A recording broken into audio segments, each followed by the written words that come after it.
Hello, welcome. Thank you so much for coming. Today I'm going to be talking about how do disinformation crises occur.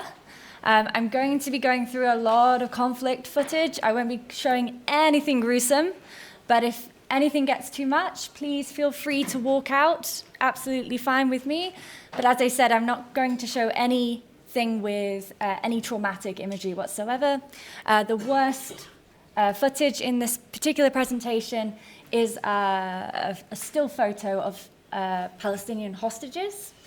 You cannot tell their identity, but I just wanted to give fair warning. Okay. Let me introduce you first. Of course. Okay. So thank you so much, Charlotte, for being here. We are very happy to have you in the course. Charlotte Meyer is an investigative journalist from Bellingcat. She is an OSINT expert, and she is specialized in disinformation. She's part of the board of Bellingcat, where she has to oversee all the investigation.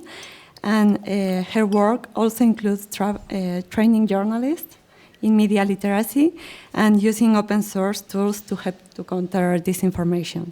So she's going to talk today about how disinformation crises occur. Thank you. Thank you. So as was just reported, my name's Charlie or Charlotte. My expertise is in disinformation, conflict reporting, welfare in general, and human trafficking. I used to work at these various media companies, including the BBC, but I now work at Bellingcat as social editor on the editorial board. So what do Bellingcat do? Just a quick synopsis so that you know what I'm talking about the whole time. We do research, so we publish investigations based on open source information, and I'll go through what open source means exactly in a second.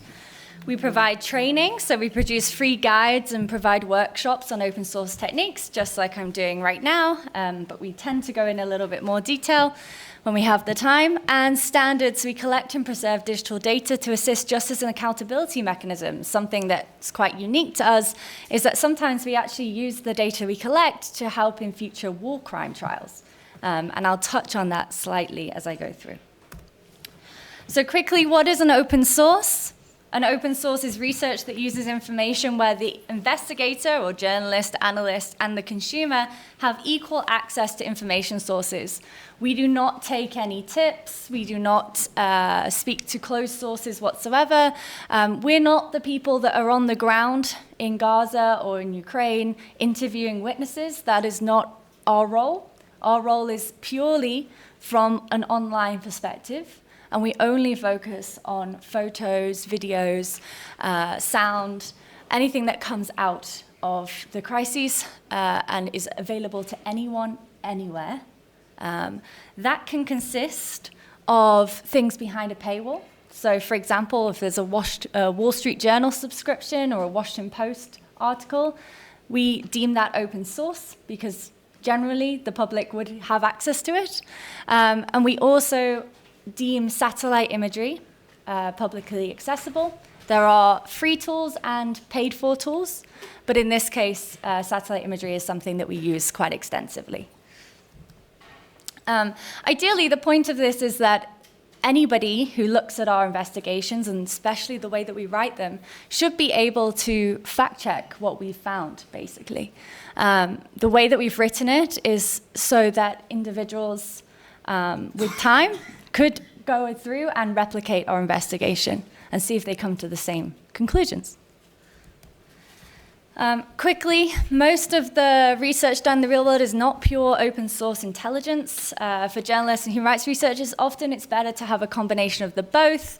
And we definitely think that's important. Without witness statements, a lot of the current crises would not be understood as much understood as they should be. But what we specialize in is that digital investigation. And as I mentioned, we're not the people on the ground. We are the people finding and analyzing visual materials of an attack.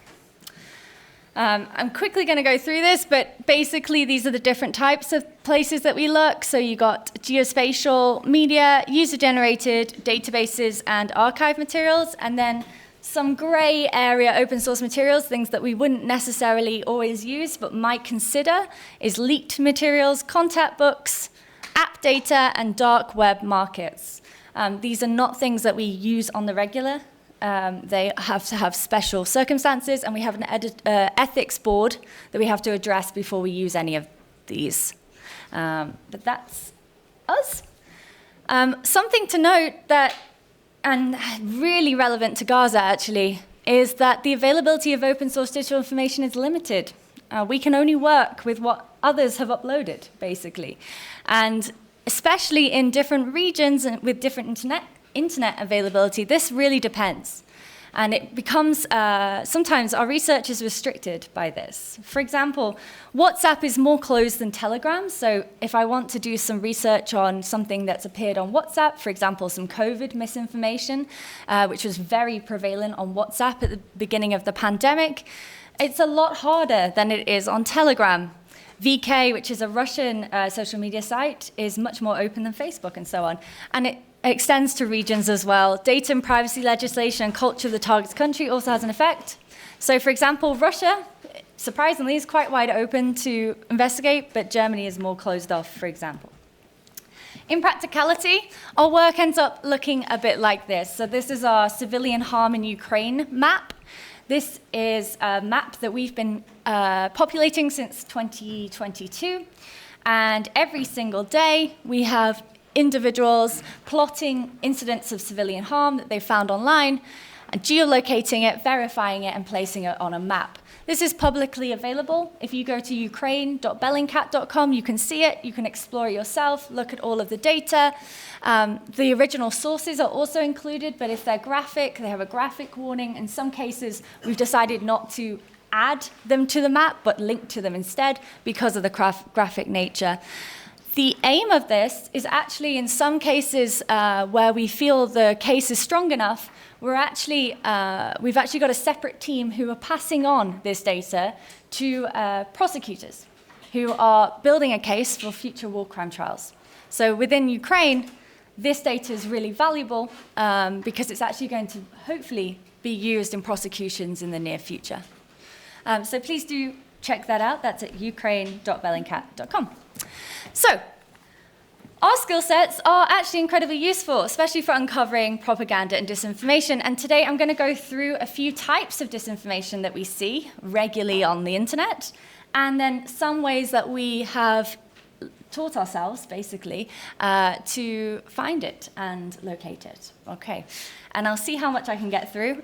Please, I'll save some time at the end for questions, but if anything pops into your head, please just raise your hand and I will pause.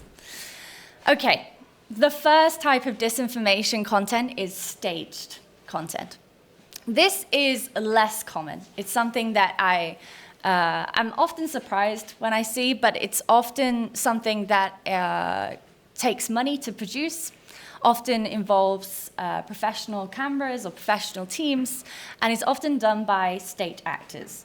It's very unlikely that stage content has been done by an individual. It's very likely it's been done by state actors. And I have an example of that. I'm not going to play this video just because of the sound, but just for context, this is the Russian Embassy UK Twitter account, or X account as I should say now.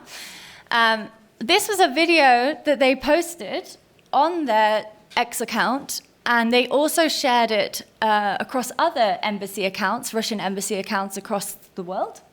But the UK one had the most amount of views. And it says, Ukrainian military stop a woman with her baby for allegedly violating traffic rules. After hearing her speak Russian and finding out she is Muslim, the brave Ukrainian shouts at, threatens, insults her, calls her pig, scares her baby, and fires several shots. So in the video, and I will try and play it just for a second, but I will mute it. In the video, what you can see is a dash cam, and this is filmed from the lady's car. Then you see a Ukraine military vehicle pull up, and two Ukrainian-looking soldiers come out in Ukrainian uniform. They then speak in Ukrainian the entire time, and start getting quite aggressive with the young woman. They then leave her and shoot into the air, scaring her quite considerably on the video. This was incredibly persuasive for a lot of people. A lot of the Russian rhetoric is obviously that the Ukrainian soldiers are abusing their own people. And this was incredibly convincing for that particular strand. But when Bellingcat looked into it, we actually found that the video had been filmed deep inside Russian-controlled territory. I don't know if you can see on the left-hand side there, but the location of the incident is plotted by us, and the line for Russian-controlled territory is very far away from that. So we're very deep into Russian-controlled territory.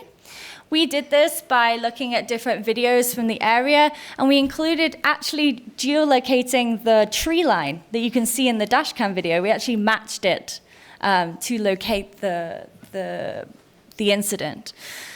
What this proves is that it's highly unlikely that this was a real video. It's likely that this was staged because it's very unlikely that Ukrainian soldiers were acting in that way deep inside Russian-controlled territory, particularly driving in a Ukrainian-marked vehicle. So this plants a seed of doubt in what you can believe on social media. Gustavo Petro, the Colombian president, had put in a tweet recently saying, "Manipulations of the extreme right, lies are the basics of politics." Here, Camilo demonstrates a photo manipulation. So in this case, he was retweeting a journalist who had included photos that had been going viral of a guerrilla group standing next to or near a very close city. And what the president was trying to say was that this was manipulated. It wasn't a real image because they had the guerrilla group under control. They were currently going through peace talks, and he didn't want anything coming out to suggest otherwise. However, when Bellingcat looked into this photo, we found no evidence of manipulation. In fact, we ran it through many manipulated tools. We actually geolocated the area, and we found multiple instances of these guerrilla army soldiers being photographed in this area from different angles. So this is actually a politician using the idea that you might think of fake news and using it to boost their political favor. So this is something that you also have to be aware of. So staged content can go two ways. It can be staged content that is made to convince you of something, a video that's been made as part of propaganda. And then you have politicians claiming something is fake when it's not.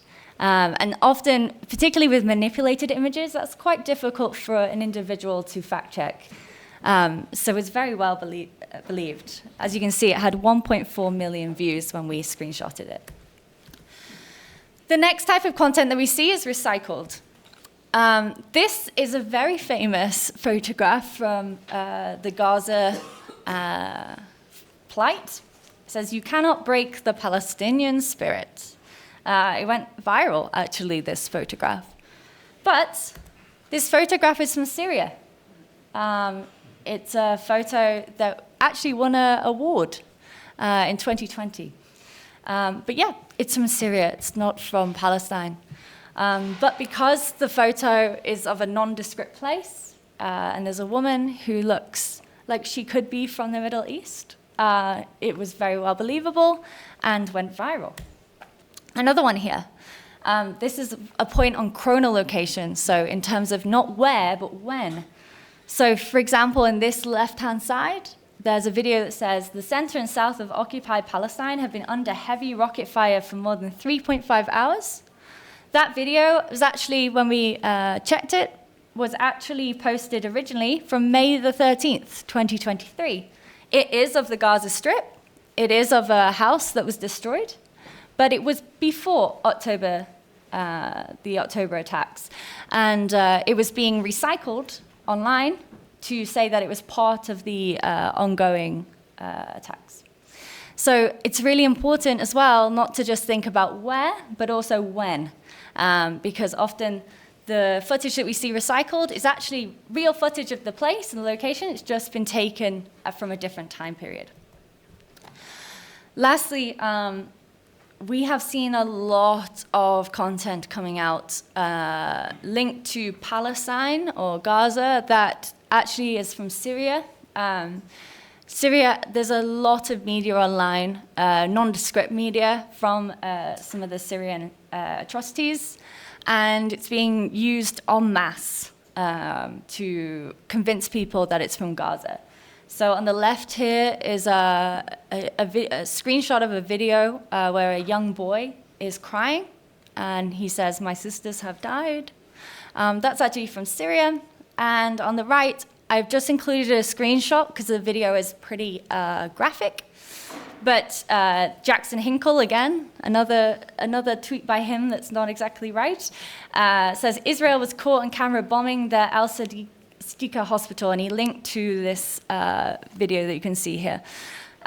Both of those videos are actually from the Aleppo Media Center on YouTube. If you clicked on that link, you'd be able to see both of them on their channel. You can watch them in full, and they're actually from Syria. They were posted many a year ago, actually. So it's not from Gaza, hence why we call it recycled. Repurposed is a different type of content, and it's probably my favorite disinformation type, actually, because it's really, really fun to find. This is a video of airsoft night operations from April 2009 in the US. And I'm going to play it. I'm just going to fast forward a little bit. Bear with me, because it's a little bit of airsoft, so you might hear loud noises to start with. 1 second.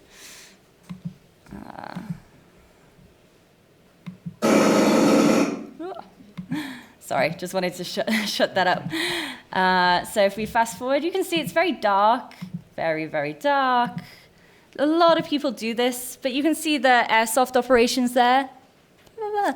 Lots of people upload their weekends in airsoft, weekends in paintball, weekends on gun ranges, particularly in the US. There's tons and tons and tons of these videos on YouTube. All of them have very little views and are very popular. And they are really, really useful for people who like to spread disinformation. Example. This video is now in Azerbaijan, Armenia. There's been a slight reduction in quality, and frames per second have been added, but it's been re-uploaded as the Karabakh Fight Night. Here again. Now it's in Syria, Iraq. Added Kurdish flag logo, night fight, Kurds versus ISIS rats. Again, they don't have humongous views, but what's interesting is that they're uploaded on YouTube and then placed on other platforms where they do get the views. This one, this was published in 2016. Remember, the initial video was from 2009. Now in Syria, gone from night vision to black and white. Zoomed in from circle to square, low res. All of these things makes it very difficult to track down these original videos because they've changed what they look like. And the only thing in common is the flashing lights. And now it's made it onto Ukrainian TV. Українських бійців. Бойовики пішли в атаку близько 6 ранку. Армійців підняли за тривогою. Противник щільним вогнем накривав українські позиції з артилерії та мінометів. So that was a report about Syria, and they included that video. That is from Airsoft. They're not the only ones to make this mistake. ABC, a couple of years ago, had to give a public apology because on their nighttime news show, they showed a Kentucky air range video claiming it was Syria. And they said that they got it from a source and they had to apologize publicly because of it. It is really difficult to find this kind of disinformation. It's a very fun challenge. And you have to think like a faker. So if you're going to try and find something that's been repurposed, you have to think, oh, what would I Google? What would I put into YouTube to find this kind of video? And how might I locate that? Okay, I'm not going to talk about AI manipulation much because it's going to be covered in the next session. But I just wanted to show you this quick video. I'm sure you've seen it. Я раджу скласти зброю і повернутися до своїх сімей. На цій війні не варто вмирати. Я раджу вам жити. І я збираюся робити те саме. So if you didn't catch the subtitles there, basically Zelensky in that video was telling people to lay down their arms. He was telling them that they should not die in this war and that he was also going to lay down his arms. That video went viral. It's an AI deepfake. It's not the most convincing deepfake. If you look closely, you can see that his head is larger than his body. You can also see some discoloration. But it worked. It did go viral. And we are seeing much more of this kind of manipulation. However, I believe Cheyenne's going to speak to you a little bit more about that today. Something that is also something that's been troubling us recently is the fact that everybody knows that AI manipulation exists, and it's a buzzword at the moment, means that there's also people using AI to try and convince you that real videos are not real. So, for example, this one was a video of a Palestinian journalist being attacked by Jerusalem Day marchers. It is a real video. It was reported in multiple outlets. You can watch the entire video of the abuse. I only included a screenshot there on Al Jazeera and other platforms. I think CNN also covered it, a couple of others.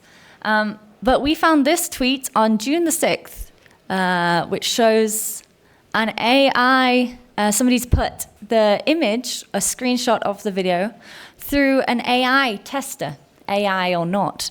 And it's come back saying that it's definitely AI. These testers are not robust enough. They are not well trained enough to give you a conclusive answer as to whether something is AI or not. So it should never, ever be the only thing that you base your conclusions on. And secondly, this is something that has become very useful. These kinds of tools have become very useful for people who are trying to prove that something has been faked or manipulated, because they can just put it through this, hope that it gives them the right answer that they're looking for, and then tweet it widely and people get very convinced.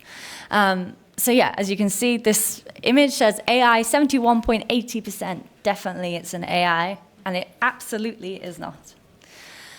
This is the imagery that I was talking about. This conflict has had a large influx of user-generated content, particularly, and by this conflict I'm talking about Gaza now, particularly by IDF soldiers.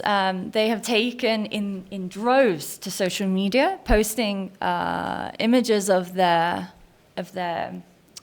ongoings. Some are absolutely in line with IDF policy, some are not. This is one such that is not. The Hamas Hunting Club is an Instagram profile that we found and was used by IDF soldiers. These shows Palestinian detainees being treated pretty horribly, actually.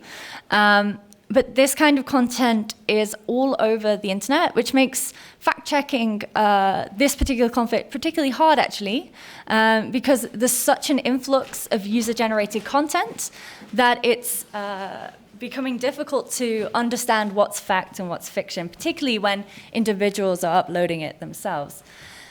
We found so much demolition footage from one particular IDF unit that we were able to map out their activities using their social media posts and showing whereabouts in Gaza they were actually destroying, including actual images of them in front of the explosions there as well. And you can see this all on bellyandcat.com.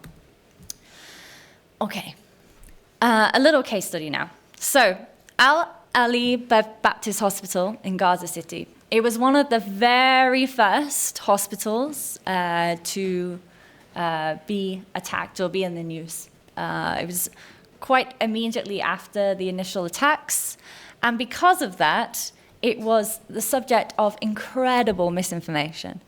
Palestinian officials had said that it was an Israeli strike caused by the blast, while Israeli military said it was a failed rocket launch by militant group Islamic Jihad.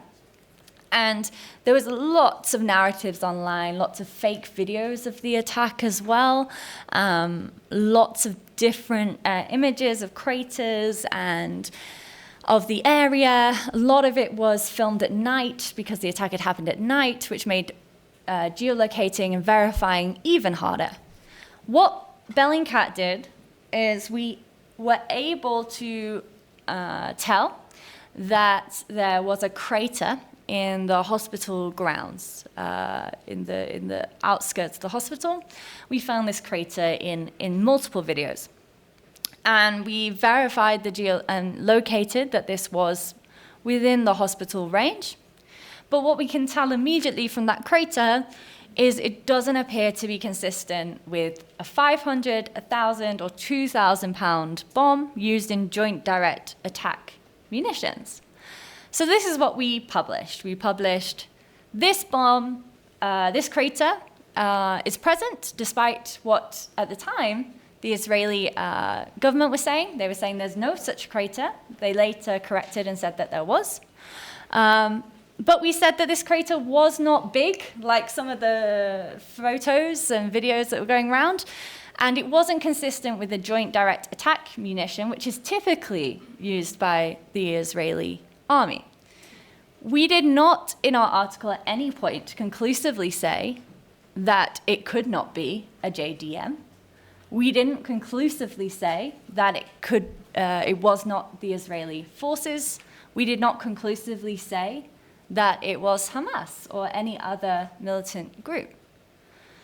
All we said was there is a small crater, and that's all we can tell for now. We actually showed the location of the crater as well on there. And these are the kinds of responses that we got. Bellingcat shoots down ridiculous claims of Israeli involvement. Seriously, you think that bomb crater came from even a 500-pound bomb, not to mention the nature of the explosion, coupled with video from Al Jazeera of nearby rocket launches and one that fell short on a trajectory from the hospital? Bringing an end to the fake news from Hamas. Congrats to Bellingcat. So, obviously, we were very happy that a lot of people were engaging with our article, but as an editorial team, we actually had a meeting after this particular publication because we had been so careful with the wording that we'd used that we felt we had actually added to the misinformation. Because we were keeping such careful lines in terms of using very careful language. Likely it's not a JDM.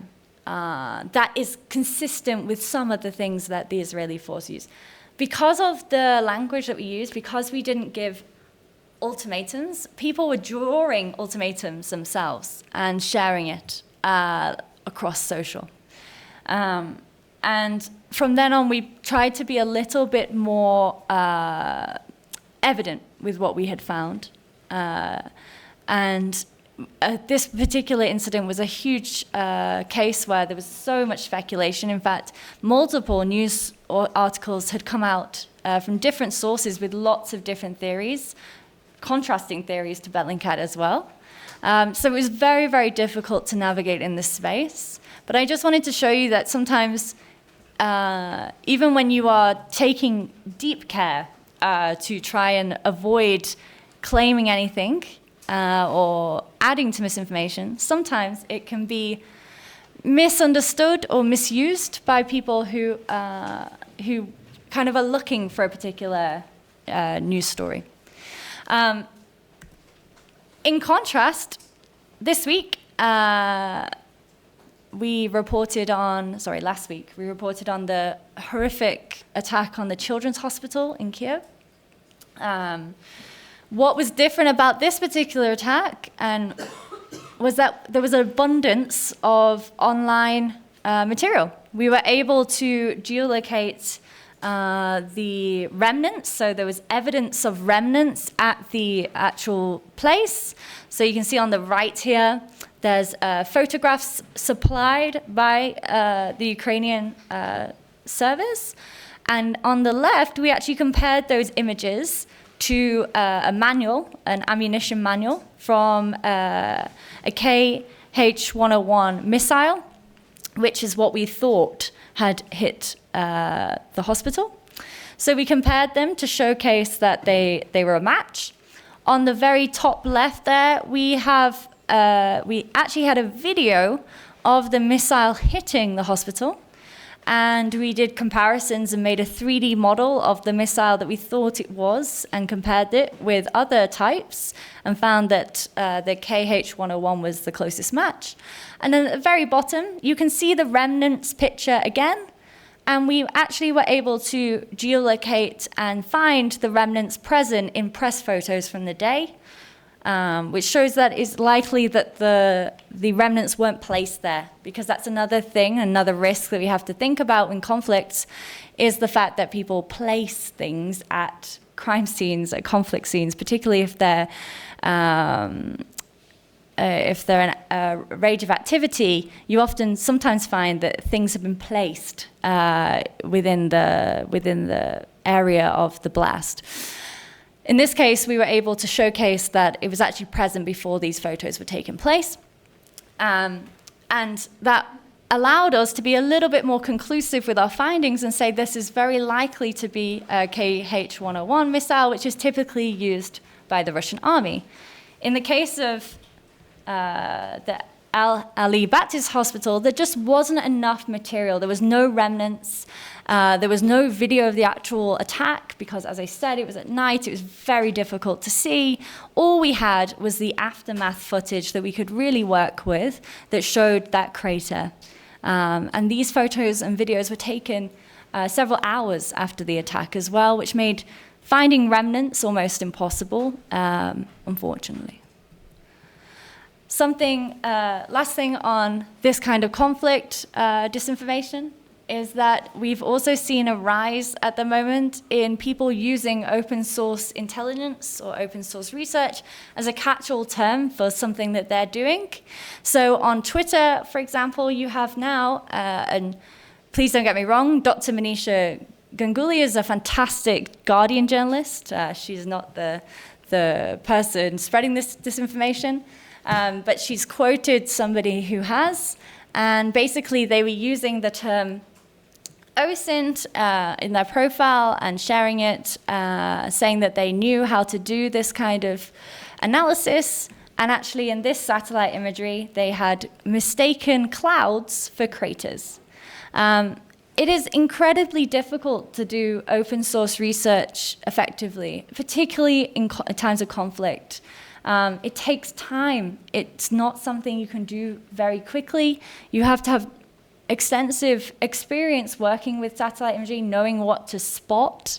And what we've found, especially within the Gazan context, is that a lot of people have been trying to use these tools themselves because, as I said, they're publicly accessible, to do their own research and have come to conclusive ideas, conclusive points, posted them online, and got a lot of views. And this adds to the disinformation that's already circulating. So just be wary of accounts that are claiming to be open source if you're not familiar with them. So, quick question, and hands up. How would you check, and I know some of you may be familiar with this case, but how would you check if this is real or fiction or not? And just for those at the back who might not be able to see, it says, Israel just blew up the third oldest church in the world. Saints Porphyrius Orthodox Church in Gaza was 1,616 years old. And it has a little video there of the church being blown up, apparently. So how would you check if this is real or fiction? Any suggestions? Anything you would look for?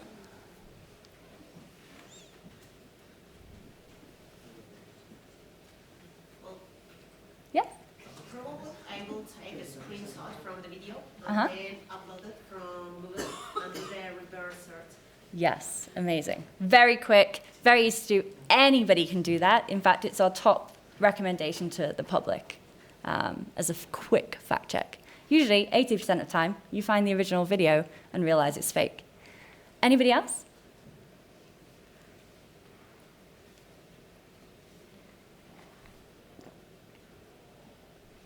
No? So let's just say if you put it into Google, it came up with nothing. What you could do is you could look at the structures in the video, see where they are situated. Check. Can you find the same structures in another video? So in this case, we did. There's quite distinct structures in this video. Oops, skipped. You can see the large tower that we've kind of highlighted in red there. In green, there was actually a sign written on that building, which we were able to find in a different video. And then we saw that there was a tiny structure on top of what looked like a car park or a flat top building, which we also found. So then we could find exactly where this location was. Is there any other versions that show longer periods of time? So this video, for example, showed 2 blasts. So in the initial video that we saw, there was only 1 blast in that video, but we found a longer version of the video that showed 2 explosions. We then mapped those 2 explosions and showcased where those buildings were that we'd found when we were geolocating structures. So the church, I don't know if you can see it on the big screen, is marked in green. And the first blast is marked in red, and the second blast in yellow. The church actually is outside of the targeted area. It wasn't hit. What was really interesting is when we actually looked at this footage, we actually found that the church site, even though we found no evidence that it was the church site, we actually found that these areas were actually densely populated areas in the vicinity of several schools. So, for example, the Palestinian Center for Human Rights is highlighted in the blue box on there. There was a primary school in the orange box, and then a police headquarters in the yellow. So where the attack actually took place was really close, or if not on, a primary school, a police headquarters, and a human rights institution. And because this viral video had gone around claiming it was the church, it then becomes really difficult to prove otherwise and say that it's not, but it's actually obscured the chance that this could have actually been a claim for a human rights abuse because it hit a primary school. So sometimes videos are shared with the false claim that can actually obscure the truth, which could actually be very impactful and actually be something that you want to plot. Later, the church did deny the claim on Facebook. Often when I ask people this, they say, check the church's web pages, and we did. They actually denied the claim afterwards. Unfortunately, the church itself actually did get hit later on in the conflict, but it was the hall outside the church, not the church itself. Right, red flags to look out for. So if you're seeing a video online, something to look out for in regards to repurposed video particularly. So repurpose is going back to those airsoft videos that I showed you earlier. The first thing to be aware of is big text boxes. These are the things that people put in videos to try and make it harder for people like me to find the original video. So the first thing is big text boxes.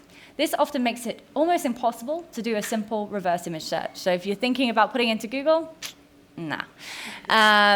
You actually need to then clean up the image, and what we use is Photoshop, or you can use something like cleanup.pictures, which is a site which uses AI to edit out the bit that you don't want and replaces it with what it thinks might be there. It's not a technique to kind of find what could have been there, but it's a technique to pass the Google thing which will highlight the text, and it should then give you image results based on the actual background and not on the text. .com, .co.uk, any logo. It means that the video is taken from a website or had a logo added and therefore can be checked against. So that's something also to check.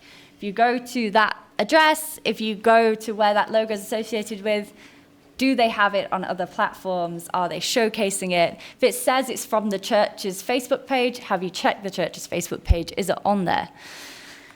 The aspect ratio looking off. So the video is too square or circular or very narrow, because it's not very likely that it's been filmed in that way, which means that it has been edited in some form. Often people do this to fit it on social media sites. So for example, if you're uploading to Instagram, you might want to crop it into a square, but it's worth noting that this also could be a way to obscure what the video is trying to show you. And it's probably not the original. The video being black and white or in one color is another big red flag, something that we always look for, because again, makes it harder to reverse image search, makes it harder to pinpoint unusual structures in the video. A low res video is also something to be alarmed by. All these red flags, as I said, are the steps that a faker would take to make it difficult or impossible to track. Lastly, I wanted to just quickly go through why people spread disinformation. We found multiple different reasons. One is low media literacy. A lot of people are not aware of the vast amount of disinformation that exists online and how to check it.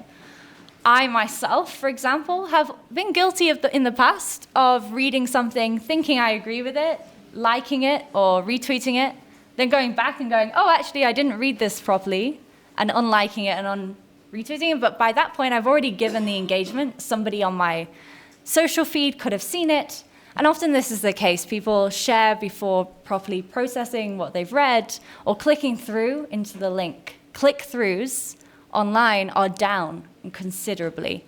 A lot of media houses are struggling with that at the moment.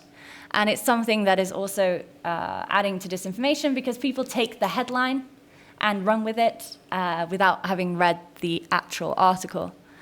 Pre-existing beliefs is obviously something that is a main driver. People share things that they agree with.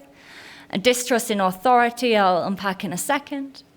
Virality and fame is something that we've seen rise, particularly in conflicts. So if a big event has happened, for example, a missile attack, or for example with Trump's shooting yesterday, people share claims and videos to go viral. They repurpose old videos, they recycle videos to try and get numbers and to try and get followers. Yesterday, for example, with the Trump attack, and I really appreciated that was kind of the initial example, but even this morning, an Italian football commentator has had to come out and say that he wasn't involved in the USA attack yesterday because his name's being shared on social media as a potential attacker, and he was like, it's 2 a.m. in Italy and you've woken me up. So yeah, people share names and videos to try and be the first person to get it and also to get that virality and fame. Sometimes it's to justify another conflict or political view, as you saw with the Colombian example, that was the case, and with propaganda as well in terms of those state actors staging. A distrust in authority can be created by that authority sharing mis and disinformation. So particularly in the Gaza context, we've seen cases where the IDF, for example, has shared false information. We've seen cases where Hamas has shared false information, which makes it very difficult for individuals, the general public, to know what to believe and what not to believe.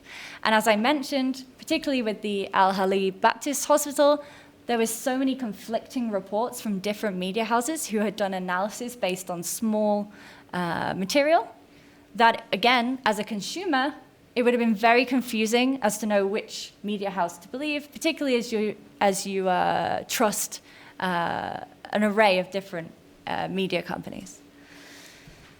And then that affected individual. avoids messaging from that authority and actually tries to raise alarms against that authority as well. So we often find that if they've found previously that this authority or this media house or this individual has shared previously that false information that they've found or that they've seen, then they're not likely to believe anything that person says ever again.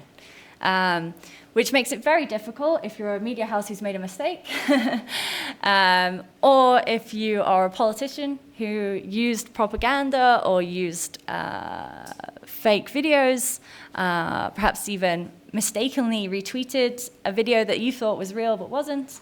It then becomes very difficult for you to be believed by a large swathe of the population again. Feeding into these groups, people are feeding into these groups, are waiting for those who now mistrust society and the news they're seeing. And lastly, something that I think most people are familiar with now is the idea of a social bubble. So online, you create an echo chamber of your own belief system.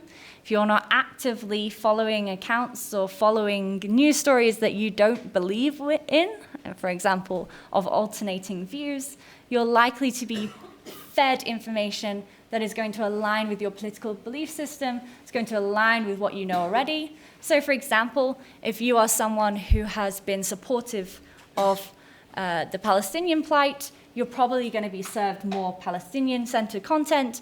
If you're someone who's been more sensitive to the Israeli plight, you're more likely to see Israeli information, things that align with that belief system. So you become more and more polarized into that view system, and it then becomes very difficult for you to jump out.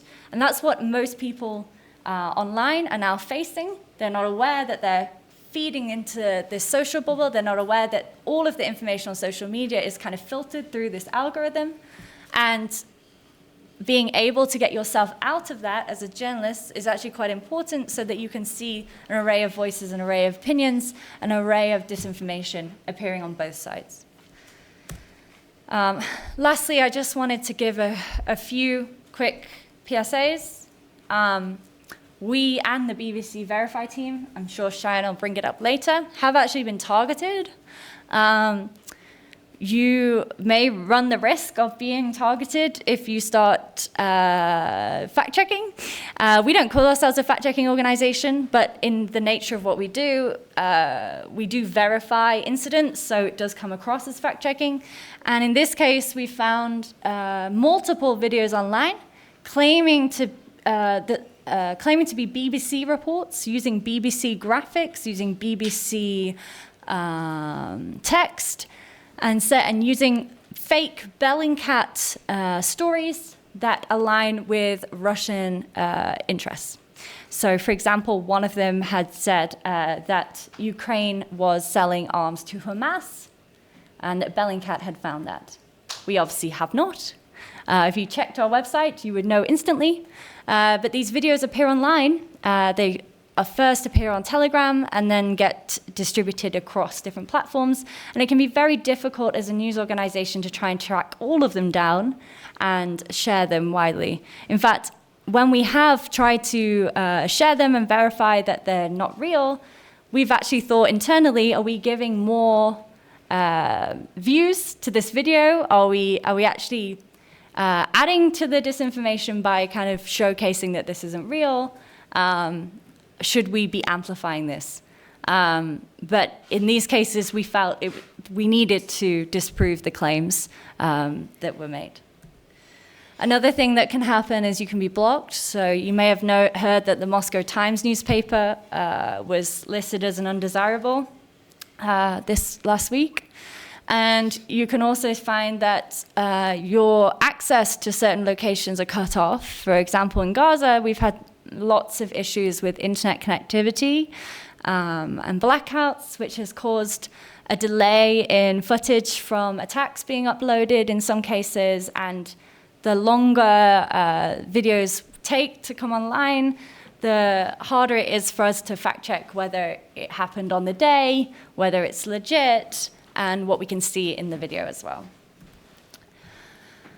Finally, something that I always share is watching footage from war zones can cause trauma. you have to be very careful viewing unknown footage. There's almost always an abundance of highly disturbing content circulating. And always ask yourself, is there a genuine reason you need to view this footage?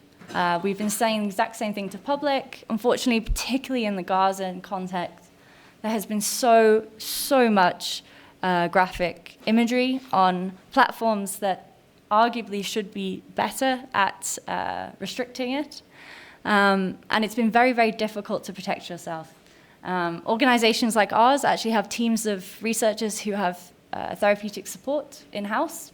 So we're able to reach out to that. A lot of people in major newsrooms do not. So please make sure that you're protecting yourself and not watching anything that you don't have to. As I said, you can take screenshots of the footage without watching it full and just Google reverse image searching it and seeing if that comes up with it. And these are just some resources that you might want to use. The Dart Center is fantastic. They have multiple language options for advice dealing with vicarious trauma, and they also have a helpline. And then the Bellingcat.com, we wrote a piece on how to maintain mental hygiene as an open source researcher, but that's also applicable for journalists as well.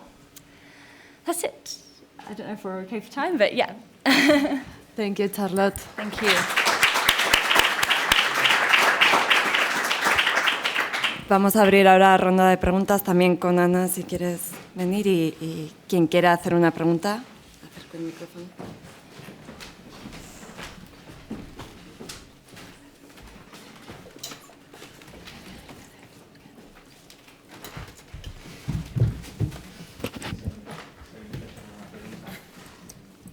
Este es el momento en el que nadie pregunta. Ahí.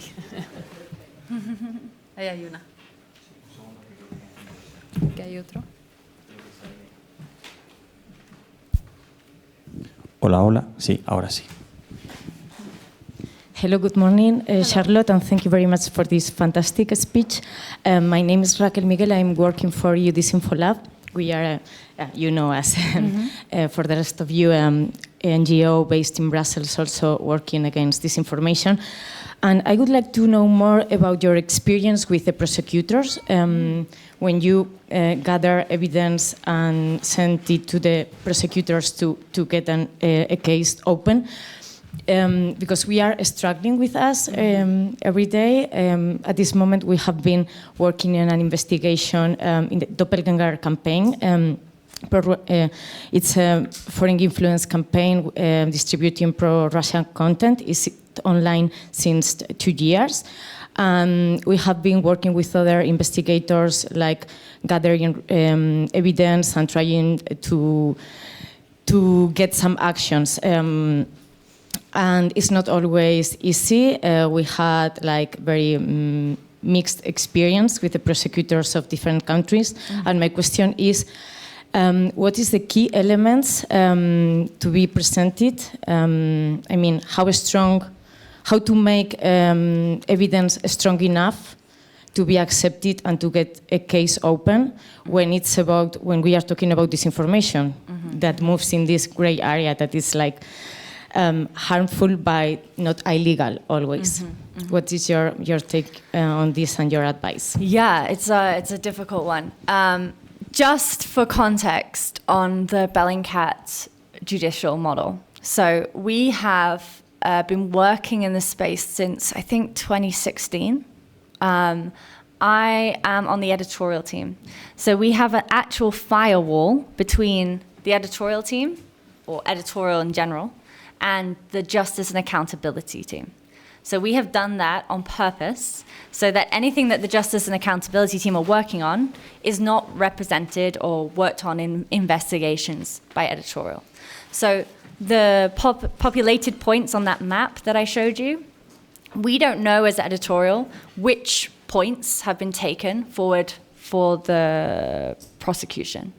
We only know about the ones that have been plotted on the map, and there's a very distinct firewall. Anybody who works on the justice and accountability side is not allowed to report on that particular conflict or that particular area for our investigations. There's no cross, and that's so that when it comes to prosecution time, and we might be called as an expert witness, for example, there's no concerns about bias or previous reporting because those individuals who are part of that team have not had any reporting on such. That team is also embedded within the Global Legal Action Network, which is a network of fantastic lawyers who have been with us since the very beginning, and together they make the Justice and Accountability team. So it's not a journalist or not-for-profit working in isolation. We're working together with the Global Legal Action Network from the very beginning to make sure that what we're doing is succinct and works within a judicial place. Within that, we've worked together with them to build a methodology. And by methodology, I mean the people on the Justice and Accountability team spend their days taking minutes of every single thing that they're doing. So if they have just taken one of the points off that map and decided to put it somewhere else, they have to say, at 2:02 p.m., I took this and put it here. They have to be very precise about what they are doing every minute of the day, and that is also replicated within the methodology. You can actually read the methodology online. We put it up already. It's on the, I'll find the link in a second, but that is in purpose because we want other newsrooms and other not-for-profits to replicate it. We're hoping it's a model that we can then take forward for using this kind of evidence within courtrooms. We've had 2 mock trials as well, which has also proved that the evidence is admissible in court, which has also been useful for our case when we've gone to train lawyers and judges in our techniques and shown them what it means to be open source, what it means to verify.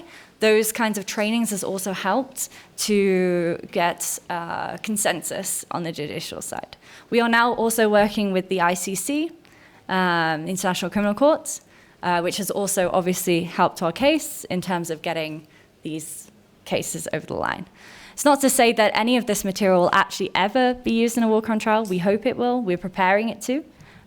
We have people on board to say that they will use it, but it hasn't happened yet, so it's not necessarily going to happen.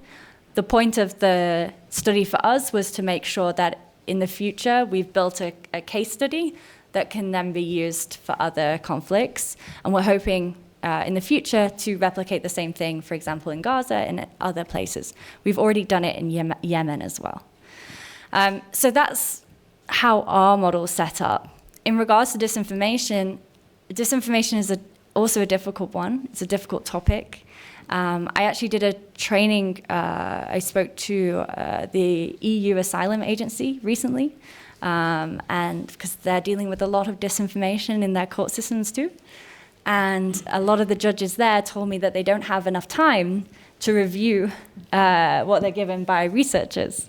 So they kind of get a fact sheet and they read that summary of a fact sheet, but they don't go into the evidence. They don't, which is interesting. So yeah, it's something to be aware of, and the understanding of the techniques that you might use to verify disinformation is not necessarily understood by judges or by lawyers. So what I would say is invest in training in those spaces, in judicial training. Look at ways that you can connect with legal networks who are interested in bringing those kind of cases to court, and then seeing if there's any other cases that have been brought based on disinformation that you could then base your methodology on. That would be my advice, but again, I'm on the editorial team, so I haven't been involved in the judicial process. It's just something that at Bellingcat that we're very, very proud of, because it's been years in the making. So, thank you.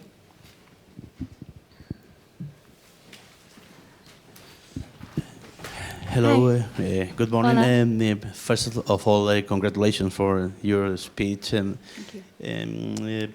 I have worked many years as a journalist, and I speak English not very well. Sorry. And now I am a professor at university, and we are now in an academic context. No? What do you think about education? Mm-hmm. I think this is a main issue.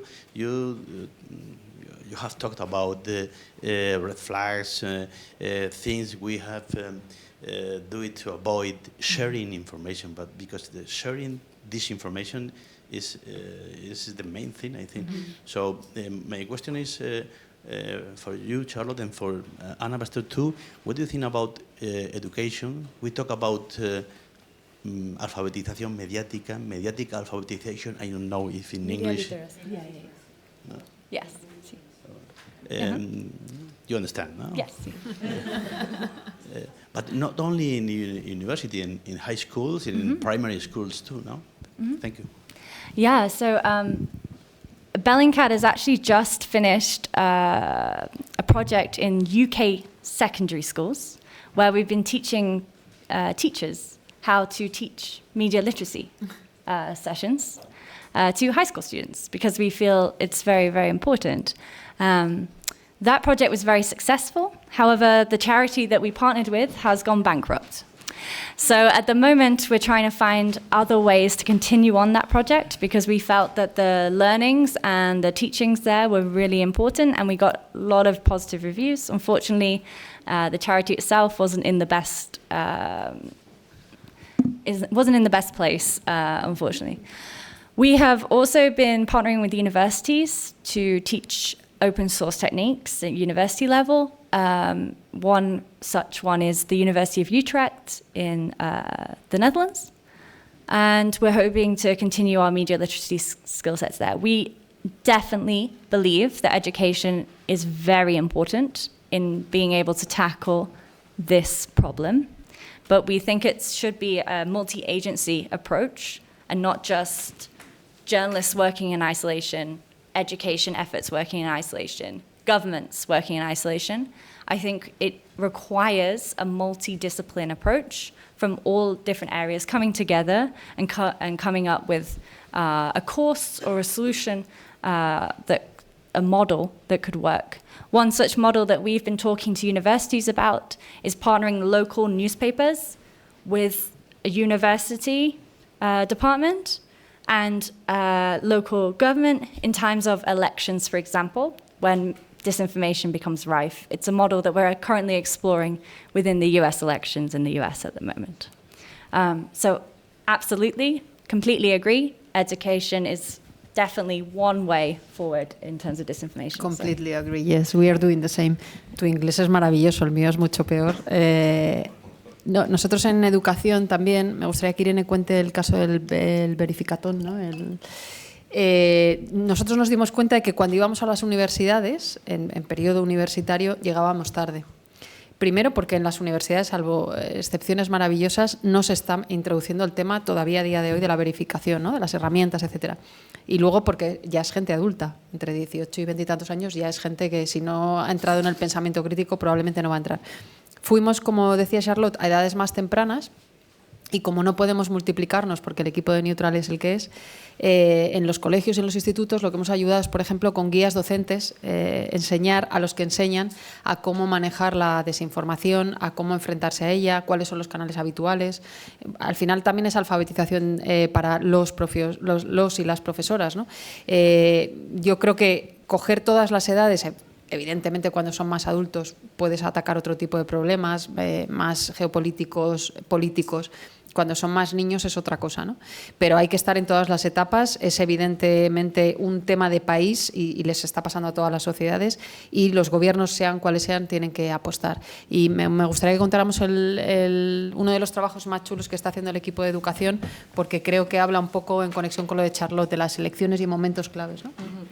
Justo Andrea también conoce bien de este trabajo. El año pasado empezamos con el verificatón, es como llamamos a esta hackathon de verificaciones, con estudiantes universitarios de varios centros. Por ejemplo, el año pasado con las elecciones regionales reunimos a 10 universidades y más de un centenar de estudiantes que les dimos un entrenamiento unos días antes de los debates electorales y las noches de los debates estuvieron junto a los profesores y nosotros en paralelo haciendo verificación de lo que los políticos estaban diciendo, ¿no? Entonces se llevaron no solo el entrenamiento, sino la versión práctica, que es donde más ellos aprenden de ver las dificultades que tiene hacer verificación y la importancia que tiene. Yeah, I would just add slightly just to that point is that one problem we've had when we're preparing the course materials is, for the high school students, is the fact that verification techniques are having to evolve very quickly, particularly because of AI developments. And how do you cover that for a syllabus that has to stay static for a number of years? In the education system, you tend to have courses that run the same for many years, so that it makes it really difficult when you're trying to kind of keep those verification techniques that you're teaching up to date. So we've instead focused more on skill sets that are useful in any context. For example, checking the source, or why could this be misleading? What are the false flags that you might spot, rather than here's how to take an AI image and put it through a checker, because that might not be relevant in a couple of years. I have another question for you about the Russian influence on disinformation, your concern. Our concern? Yeah. I think it's the same, but I don't know. I mean, there's lots of state actors that push disinformation. Russia is one. They have an army of bots to be wary of. And they do have quite extensive Telegram channels as well that push propaganda that then gets disseminated across different platforms. So in terms of the Russian threat, I think they're one of the most prevalent state actors in disinformation from what we see. There's many others. Please don't get me twisted and think that we only report on Russian events. That's not true. For example, Chinese state media also is prevalent, and any state in conflict at the moment is high risk. For example, in Sudan. But yeah, the Russian government have particular tactics, they have particular funding for propaganda, and I'm sure Cheyenne might mention it in the next session, but there has also been, of recent weeks, AI-generated websites pushing Russian propaganda, which is a new form of disinformation that we've seen come and arise in recent weeks. And I think one of the disinformation things that you highlighted was one of the top in EU, the Zelensky house, was actually from one of those sites. So I'm sure Cheyenne will talk about it later, but yeah, I think it is something to be concerned of. Particularly for Bellingcat in particular, we have not made ourselves very desirable to the Russian state from past reporting. If you don't know, we were very involved in the Navalny poisonings, uncovering a lot of that. We uncovered the Salisbury poisonings extensively. So we've covered quite a lot of Russian state acts, and we are currently not accessible in Russia. You can't access our site. So yeah, we're currently on the list of people not to approach if you're from a Russian state.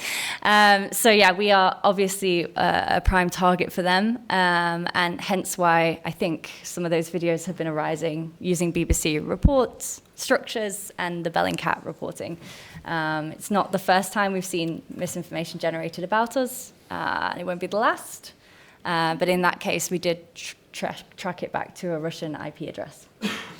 A nosotros nos sorprende mucho que no sea una preocupación tan extendida más allá de nuestro mundo compartido, porque realmente el putinismo está hiper enraizado en todas partes.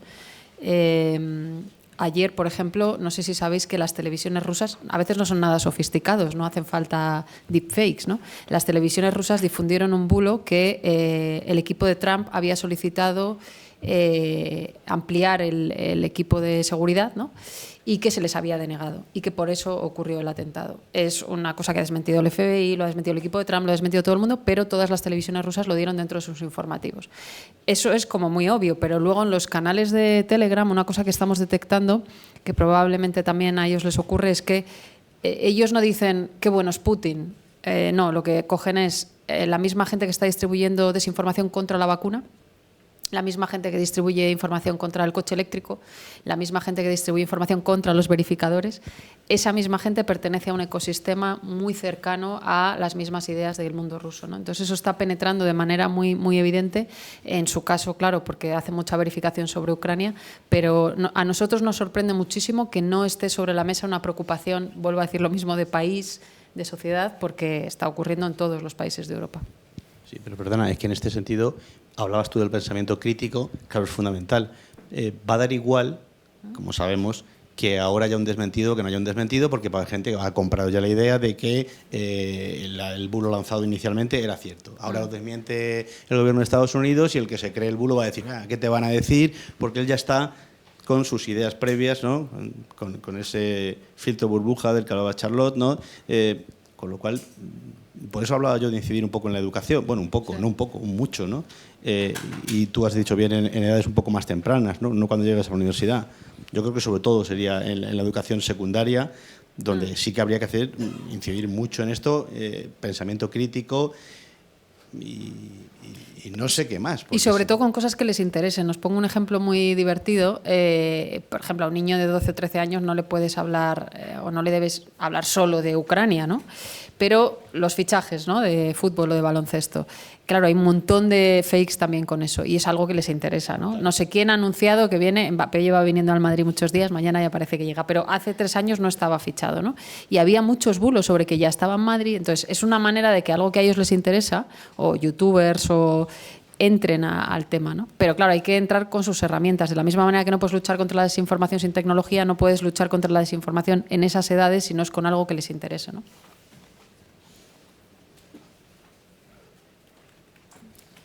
Aquí hay una y luego vamos con Blanca, sí.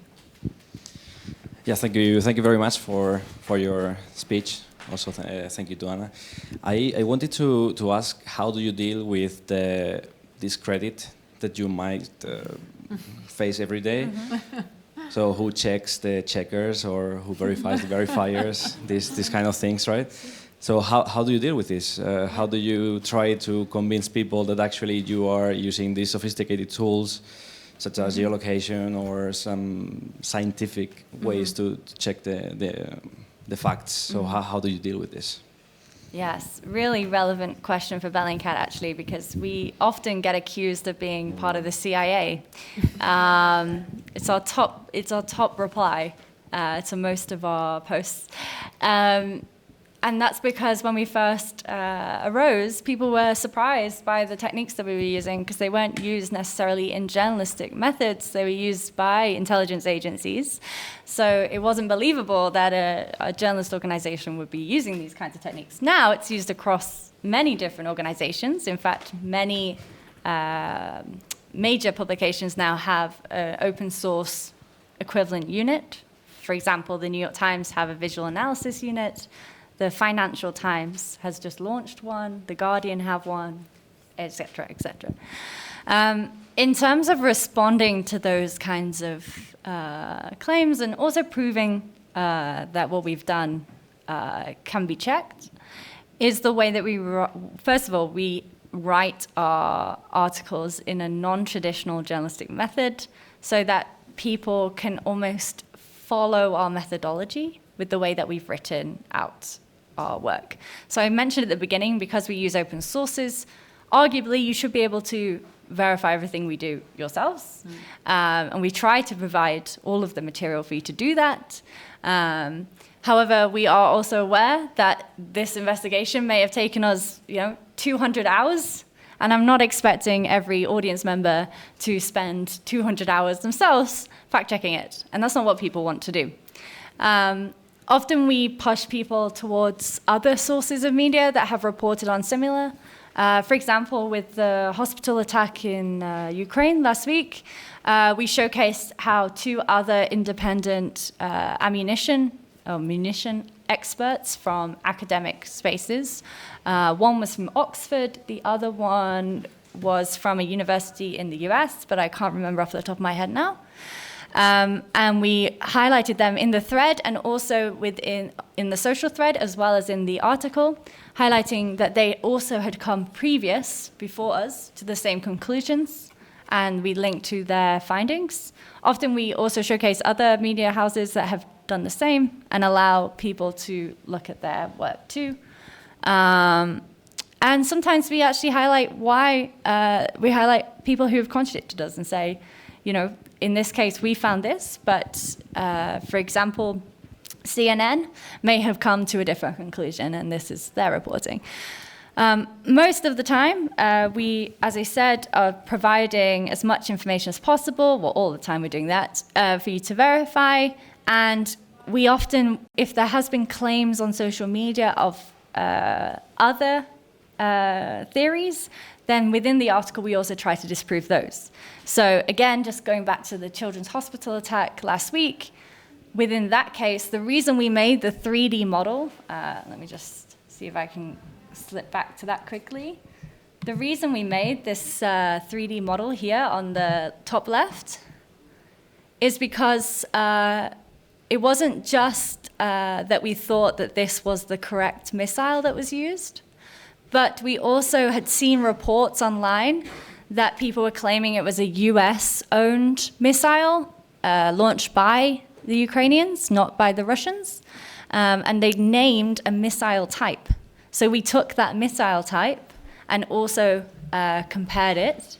And if I just see if this launches, I don't know if it will.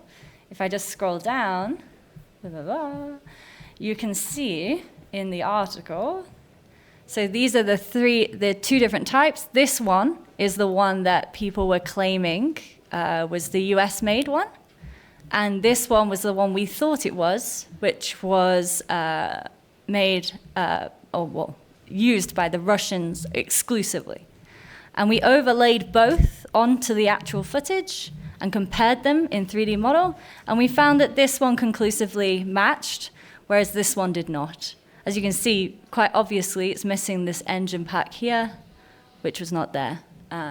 So often we are actually looking at claims that have been made on social media as well within our reporting and trying to showcase how we've disproved them. And you can see there, this is a little GIF of the USA missile overlaid on top of the one that hit the hospital.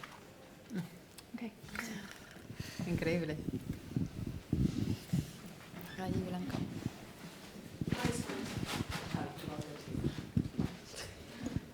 Hello, good morning. First of all, thank you so much for everything. And then I have one question. We are both fact checkers. Have you ever thought while doing this kind of investigations, like, I would like to call someone so they can explain to me how this works, how this missile works or something, and then you find yourself thinking, oh, damn, I can only use open source information. What happens then? What do you do? Yes, there are countless instances where I would love to have been able to go on the ground and speak to witnesses. But the reason we don't do that at Bellingcat is because we have almost pioneered this kind of investigation. It's what we're known for. And if we kind of stepped over that, we then become like any other news organization. As I mentioned, a lot of news organizations are now using these techniques. So we're now trying to think, oh, well, where do we go next? How do we innovate? And some of that work has gone into our education work, into our judicial work, trying to see how we can make an impact in other spaces other than media. However, yes, that's definitely something that we often kick ourselves for. But with missiles and things like this, I would say that our team is quite well informed. It's what we initially specialized in. So a lot of our team are munition experts and conflict reporting experts. And we are also part of a lot of different networks of munition experts as well. And also there's a database online of all different munition types that's open source and freely accessible, including some that Bellingcat have verified in the past. It's called Open Munitions.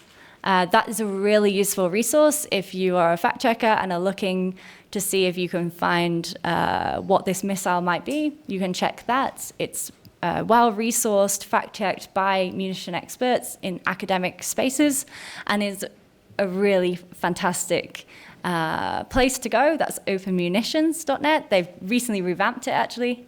But yes, in a lot of cases, particularly like the Al-Ali Baptist Hospital, when the footage is very dark, it's very difficult to tell anything.